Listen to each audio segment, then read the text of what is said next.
In this video, we are looking at word problems. So we're going to solve each problem and then write an equation to show your thinking. We're also going to draw a picture to show our thinking as well. That way I know that students, I know how they came to their answer, not just through the equation. So let's start with the first one. A, Ricardo has a sheet of stickers that has 6 rows of 10 stickers. How many stickers does he have in total? Now, at the bottom of this video, you'll see I've put some keywords, key vocabulary words to keep in mind while we solve these problems. Factor is going to be one of them. So a factor is a number that is multiplied by another number to find a product. Then we have groups of. Then we also have products. And we're going to use all of this. Now, one other thing I want to introduce you to is a strategy for solving word problems, and that is called cubes. I'm going to pop a picture up of our cubes anchor chart here in just a moment. So here's our cubes chart, and we will use this cubes chart throughout all of third grade for all operations: addition, subtraction, multiplication, division. It really just narrows down the word problem and gives us the information that we are looking for, that we need, and cuts out all the extra stuff. So we go through it one by one. C stands for circle the number clues. So in the first problem, A, Ricardo has a sheet of stickers that has 6 rows of 10 stickers. How many stickers does he have in total? So the number clues would be 6 rows and 10 stickers.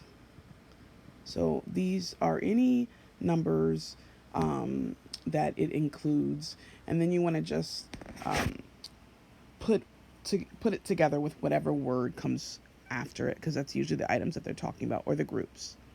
Then we want to underline the question. How many stickers does he have in total? So we've circled the number clues. We underline the question. Next, we are boxing the keywords. The keywords here are total, which indicate that we have to get a higher number. We're adding some things up. And then how many? Next, we're going to evaluate and draw. So evaluate and draw. When we evaluate, we reread. You can never reread a word problem too many times. A lot of times you catch different things that maybe you didn't notice before when you do reread. So I encourage lots of rereading. So Ricardo has a sheet of stickers that has 6 rows of 10 stickers.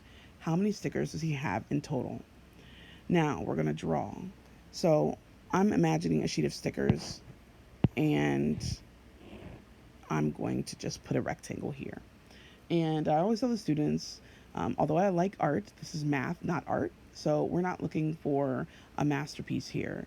When we're representing math and numbers, circles, squares, rectangles are just fine. So I just put a rectangle because I imagine a sheet of stickers being on a rectangle. Now, I want to go back to those number clues. 6 rows of 10 stickers. Now, we've been talking about rows quite a bit lately, and because we're getting into arrays. And we know that rows go horizontally, almost like if you were sitting in a movie theater. So this is a row, and then columns are going to go this way. So it says 6 rows of stickers. Now I'm focusing on what I circled, 6 rows. So I know already that I have 1 row, 2, 3, 4, 5, and 6. And in each row, I've got 10 stickers. Now, I can do this one of 2 ways. I can make 10 circles or dots in there, but I can also show representation of 10 just by writing the number 10. So there's 10, there's 10, 10, 10, 10, 10. Now, when I write the number 10, that kind of leads me into the idea of repeated addition, which is another strategy to solve multiplication. Or I can just count by tens. So 10, 20, 30, 40, 50, 60. So I know that my product or my total in this equation is going to be 60. How did I get there? Well, I had 6 rows of 10 stickers. And so that is my multiplication sentence, the equation that goes with this. My two factors are 6 and 10, and my product is 60. And remember, because of the commutative property of multiplication, it doesn't matter if you have 10 times 6 or 6 times 10. You are going to get the same product no matter what. So that is one way to solve. And cubes really helped to cut out all those extra words that don't really matter. Let's try it again on B. Mom cut 8 lengths of ribbon. Each piece was 5 inches long. What was the total length of the ribbon? So again, I am going to circle my number clues. Let me get rid of this really quick so I can make more check marks. So I see 8 lengths of ribbon, but I'm just going to do 8 lengths for now. And each piece was 5 inches long. Okay, so I've circled my number clue.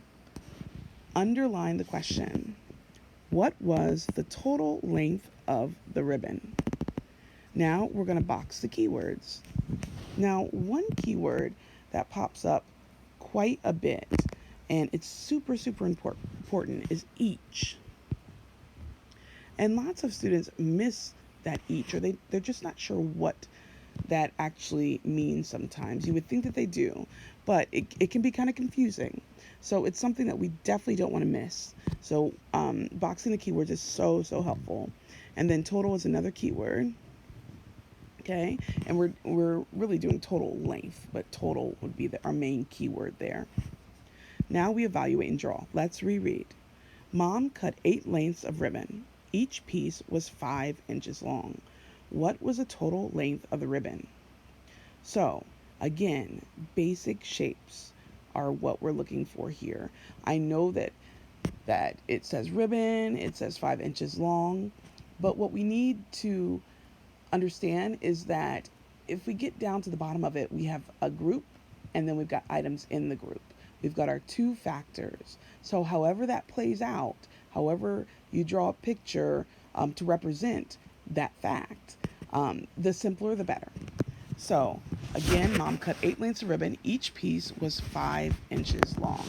So I'm going to do this idea of rows and columns again. So the ribbon, I'm just going to make into rows. And I know that there's 8 lengths of them. And each piece was 5 inches long. There are our equal groups. They're going to be the same. Now, is my drawing perfect? No, but I'm trying to make them around the same length. So 1, 2, 3, 4, 5, 6, 7, 8. Oop, I have an extra one. Let me get rid of that. There we go. Even teachers make mistakes there, but that's why I double check. And so we could do it one of two ways. On this problem, I represented the amount of stickers by using the numeral. Here, I'm just going to make circles so I can give you that example too. So 5 inches, 1, 2, 3, 4, 5. Each circle represents an inch. And remember, it doesn't have to look like a ribbon. All we're doing is trying to get equal groups here. So we don't want to be caught up in all these extra words. Okay, so each of these ribbons represent 5 inches. And so we're going to fall back on skip counting. Just like we counted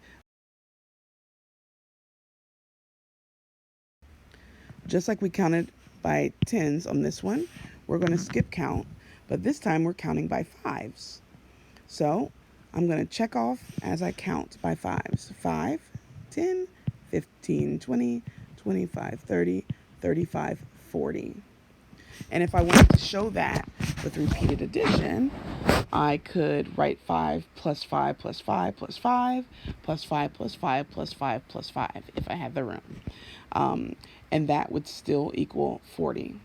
So now I take my number clues, and those are going to be my factors. So 8 lengths of ribbon and 5 inches long equals 40 inches total. Okay, this last one, C, Dad bought 10 balloons. They cost 5 cents each. How much did Dad pay for the balloons? Again, I'm going to run through cubes very, very quickly. I see 10 balloons as one of my number clues. I see 5 cents. Okay, now underline the question. How much did Dad pay for the balloons? Box of keywords. Here's that word again. Each. They cost 5 cents each. That means each. But if the balloons were a group, each one would be representing 5. And then evaluate and draw. Dad bought 10 balloons. I'm going to reread again. They cost 5 cents each. How much did Dad pay for the balloons? So this is an easy one because balloons are kind of circular. So I'm just going to make 10 circles. 5, 6, 7, 8, 9, 10. And I'm going to put 5 in them. Even though they cost 5 cents each, I really don't need that cent sign. What I want to focus on is the idea that I'm about to count by 5s. So basically, this would be, if this was one long number sentence, it would be 5 plus 5 plus 5 plus 5 plus 5 plus 5 plus 5 plus 5 plus 5 equals. And then if I wanted to solve this quickly and make it not so overwhelming looking, then I can just add 5s together. Double 5 is 10. I'm going to drop this plus. Another double 5 is 10. Drop the plus. Another double 5 is 10. Drop the plus. Another double 5 is 10. Drop the plus, and another double 5 is 10. So now, instead of counting by 5s, I can count by 10s. 10, 20, 30, 40, 50. So I know my product is 50. And the numbers, my number clues are going to be my factors. Let me erase that to get that out of the box there. And then I will put in 10 balloons times 5 cents each. And 10 times 5 equals 50 is our equation that matches this particular problem. So hopefully you found some strategies that either you're doing well or maybe you didn't understand, but now you do. Feel free to rewatch. You definitely don't have to watch this whole thing, but if you got this far, thank you for watching. And feel free to look at any of the videos and just fast forward to the problem that you're struggling with the most, or if you want to watch the whole thing, that's great too. All right, enjoy.